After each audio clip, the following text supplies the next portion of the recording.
Assalamualaikum warahmatullahi wabarakatuh. Bismillahirrahmanirrahim. Alhamdulillahi rabbil alamin. Nahmaduhu wa nasta'inuhu wa nastaghfiruh. Allahumma salli wa sallim wa barik ala sayyidina Muhammad wa ala alihi wa sahbihi ajma'in.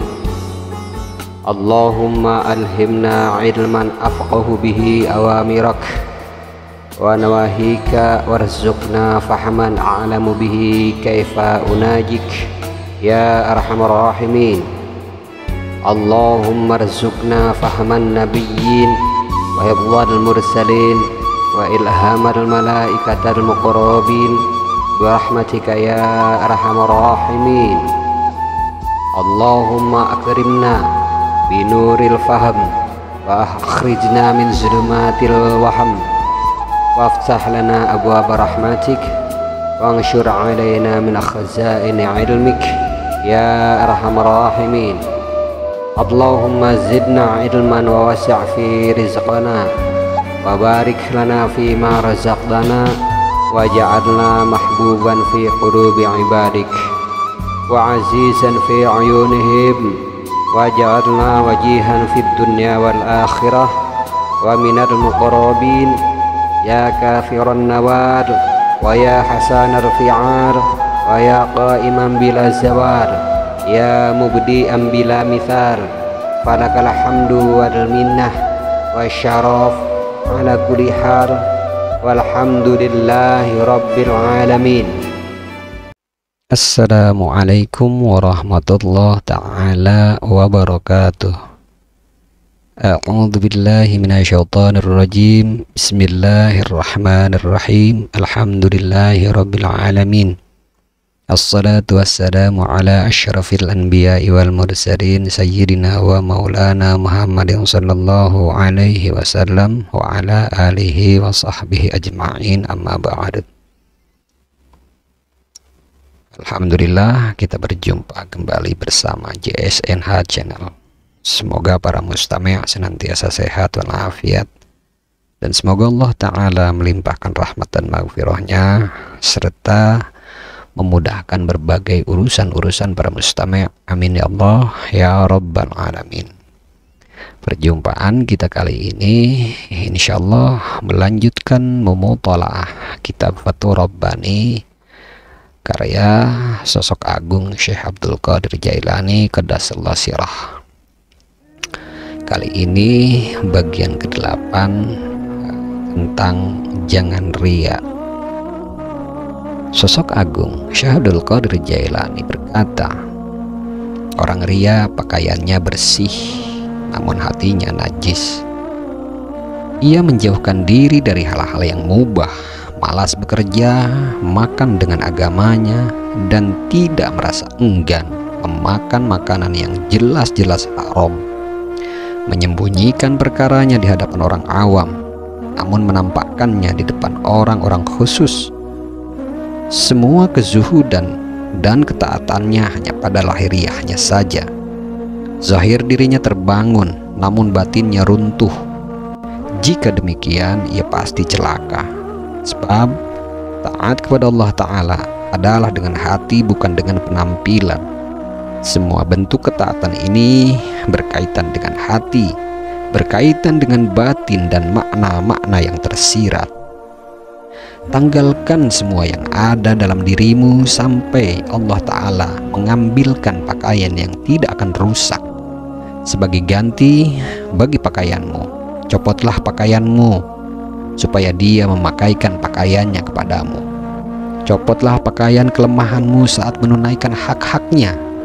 Copotlah pakaian kemusyrikan dan kebersamaanmu dengan manusia.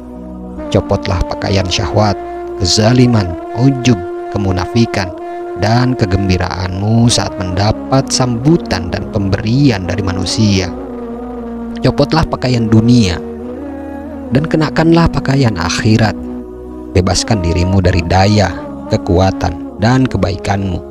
Lalu serahkan dirimu di hadapan Allah Ta'ala dengan tanpa daya, tanpa kekuatan, dan tanpa menyekutukannya dengan makhluknya. Jika kamu sudah dapat melakukan hal ini, maka kamu dapat melihat kelembutannya datang mengelilingimu, rahmatnya menyatu dalam dirimu, nikmat dan karunia-Nya menyelimutimu. Berlarilah menuju kepadanya, serahkan dirimu kepadanya dalam keadaan telanjang tanpa dirimu maupun lainnya. Berjalanlah menuju kepadanya dalam keadaan berpisah dari selain dirinya. Berjalanlah menuju kepadanya sendirian supaya dia bersatu denganmu dan mengantarkanmu sampai kepadanya dengan kekuatan zahir dan batinmu, sehingga meskipun semua pintu alam ini tertutup bagimu dan kamu harus memikul beban berat, semua itu tidak akan membahayakanmu, bahkan dia akan menjagamu dari semua itu.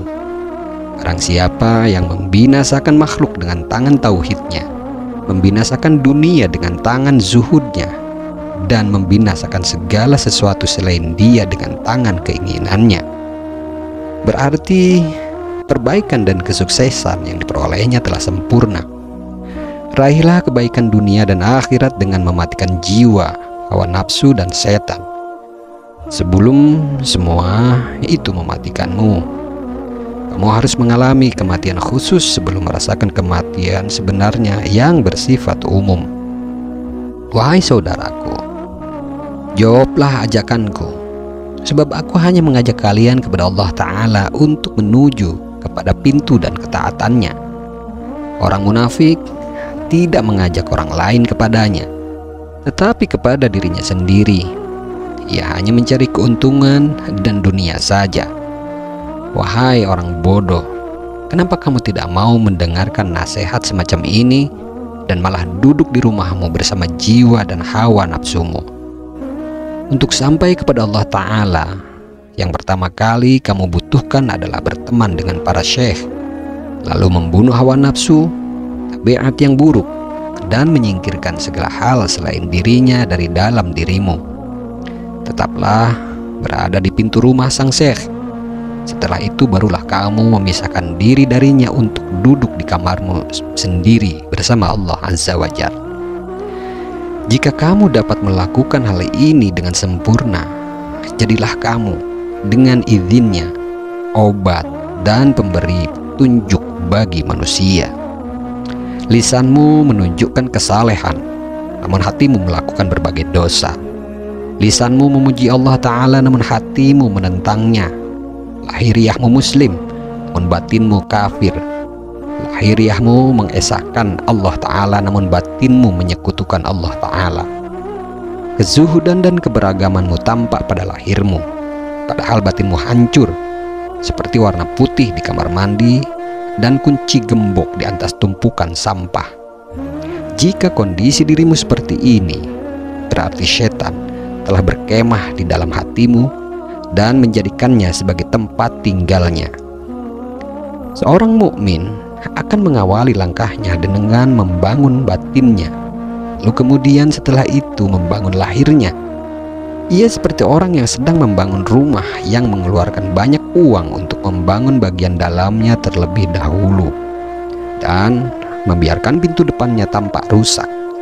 Setelah ia selesai membangun bagian dalam rumah secara sempurna, barulah ia merapikan pintunya. Jadi yang pertama kali menjadi tujuan orang mukmin adalah Allah Ta'ala dan ridha-Nya. Setelah itu barulah ia berpaling kepada manusia atas dasar izinnya.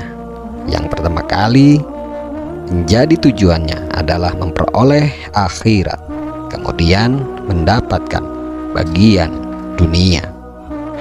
Rabbana atina fid dunya hasanah wa fil akhirati hasanah wa qina adzabannar.